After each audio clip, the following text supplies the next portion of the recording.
Please join me in welcoming Denzel Washington.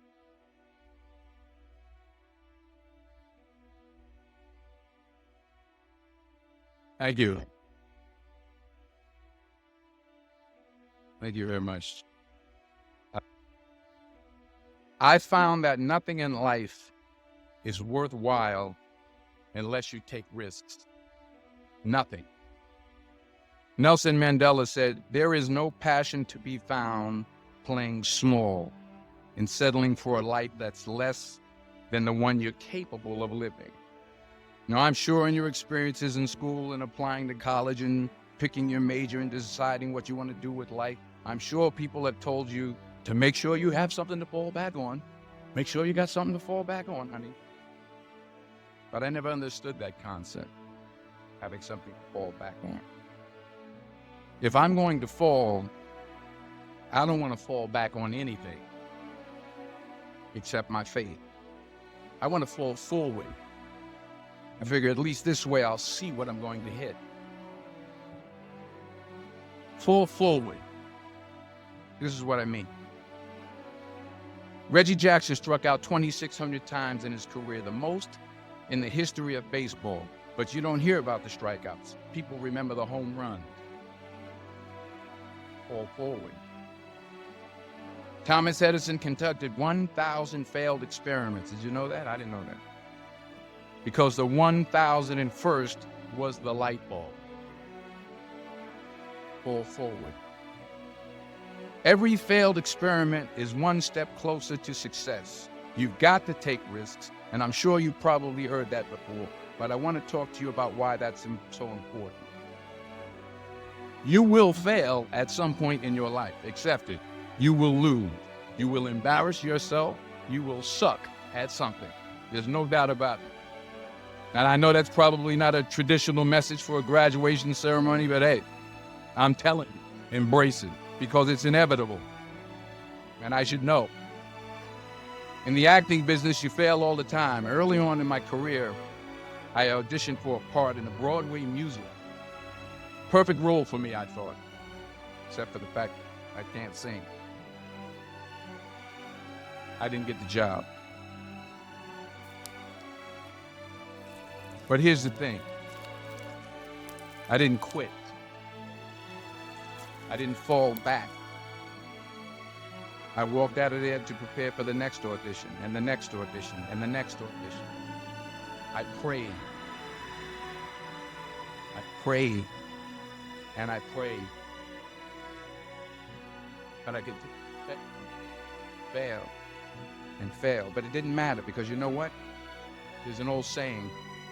You hang around the barbershop long enough, sooner or later you're going to get married. So you will catch a break. I did catch a break. Last year, I did a play called Fences on Broadway. But here's the kicker. It was at the Court Theater. It was at the same theater that I failed that first audition 30 years prior.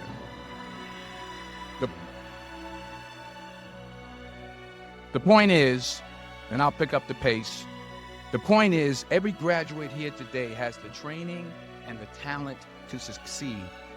But do you have the guts to fail? Here's my second point about failure. If you don't fail, you're not even trying. I'll say it again. If you don't fail, you're not even trying. To get something you never had, you have to do something you never did. Les Brown's a motivational speaker. He made an analogy about this. He says, imagine you're on your deathbed, and standing around your deathbed are the ghosts representing your unfulfilled potential. The ghost of the ideas you never acted on. The ghost of the talents you didn't use.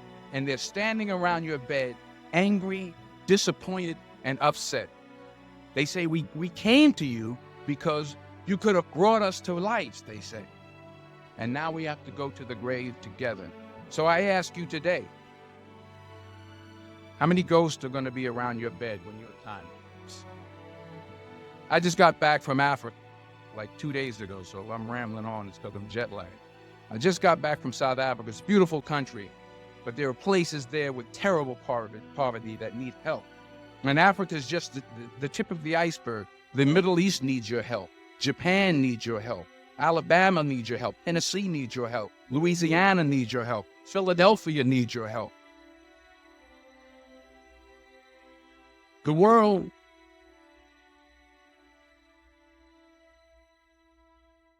needs a lot, and we need it from you. We need it from you, the young people, because remember this. So you got to get out there. You got to give it everything you got, whether it's your time, your talent, your prayers, or your treasures. Because remember this, you will never see a U-Haul behind a hearse.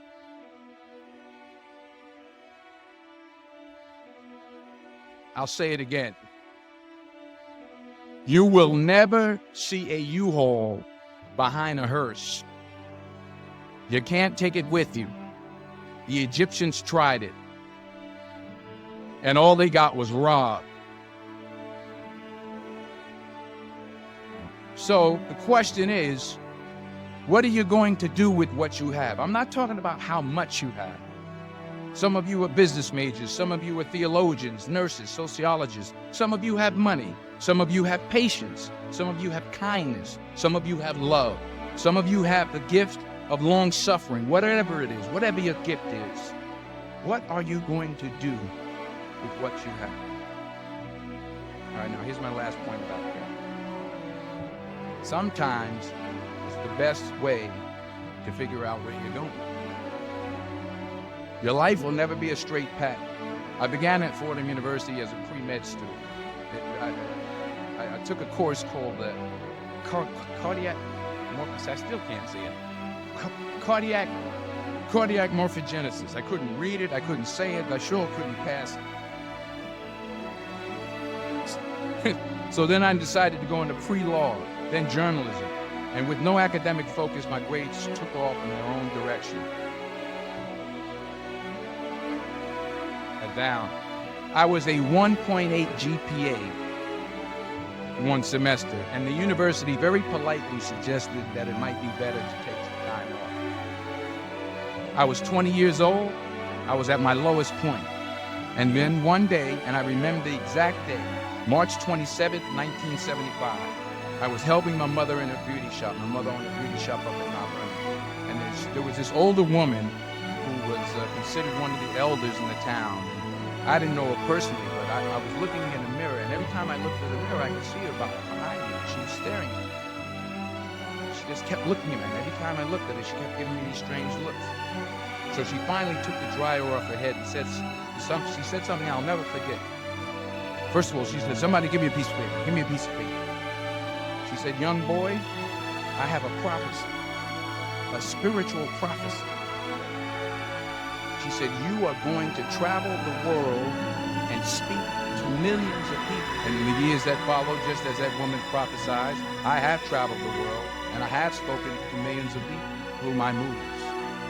Millions who, up till this day, couldn't see me. Up till this day, I couldn't see while I was talking to them, and they couldn't see me. They could only see the movie. They couldn't see the real me. But I see you today, and I'm encouraged by what I see, and I'm strengthened by what I see, and I love what I see.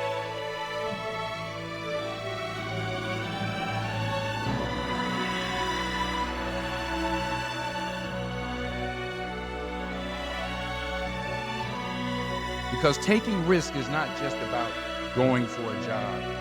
It's also about knowing what you know and what you don't know. It's about being open to people and to ideas. While it may be frightening, it will also be rewarding. Because the chances you take, the people you meet, the people you love, the faith that you have, that's what's going to define you. Never be discouraged. Never hold back. Give everything you got.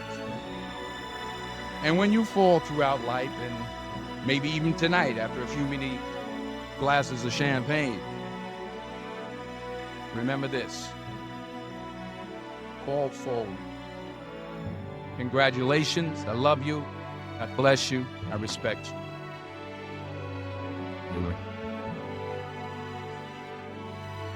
you.